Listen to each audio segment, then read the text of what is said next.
Siwa Ndarawati saka endi wae?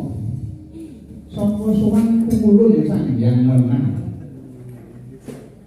Lho, kok sowan Pukulun Sang Hyang Wenang duwe perlu apa yen kepareng aku nyuwun pirsa wae? Aku bakal nyuwun wahyu ning katentreman nang karo keparenge Pukulun Sang Hyang Wenang ora dikeparengake. Banjur aku mung dititipi mbuh mengko sapa kan bakal nampa wahyu. Ngaturi uninga wae. Piye wis anggene para putra-putra Pandhawa lan Siwa Werkudara musuh Begawan Gorodana dadi reca.